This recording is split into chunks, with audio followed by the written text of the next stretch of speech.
হজরত বিলাল রাদিয়াল্লাহু আনহু ছিলেন একজন হাবশী আফ্রিকান দাস। তিনি মক্কার এক নিষ্ঠুর কুরাইশ নেতা উমাইয়া ইবনে খালাফের অধীনে ছিলেন। ইসলাম গ্রহণ যখন মোহাম্মদ সাল্লাল্লাহু আলাইহি ওয়াসাল্লাম মানুষকে ইসলামের দাওয়াত দিতে শুরু করেন, তখন বিলাল রাদিয়াল্লাহু আনহু সত্যকে চিনে ইসলাম গ্রহণ করেন। কঠিন নির্যাতন। ইসলাম গ্রহণ করার কারণে তার মালিক তাকে ভয়ঙ্কর শাস্তি দিত। তাকে মরুভূমির উত্তপ্ত বালুর ওপর শুইয়ে রাখা হতো, তার বুকের ওপর বড় পাথর চাপা দেওয়া হতো। তাকে বলা হতো ইসলাম ত্যাগ করো, কিন্তু বিলাল রাদিয়াল্লাহু আনহু শুধু বলতেন আহাদ আহাদ, অর্থাৎ আল্লাহ এক, আল্লাহ এক। মুক্তিলাভ।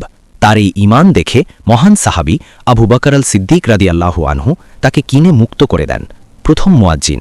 হজরত বিলাল রাদিয়াল্লাহু আনহু ইসলাম ইতিহাসের প্রথম মুয়াজ্জিন হন। তিনি সুন্দর কণ্ঠে আজান দিতেন, আর তার কণ্ঠে মানুষ নামাজের দিকে ছুটে আসত। নবী সাল্লাল্লাহু আলাইহি ওয়াসাল্লামের ইন্তেকালের পর বিলাল রাদিয়াল্লাহু আনহু আর মদিনায় আজান দিতে পারতেন না, কারণ তিনি খুব কষ্ট পেতেন। একবার সাহাবীদের অনুরোধে যখন তিনি আবার আজান দেন, তখন পুরো মদিনা কেঁদে ওঠে।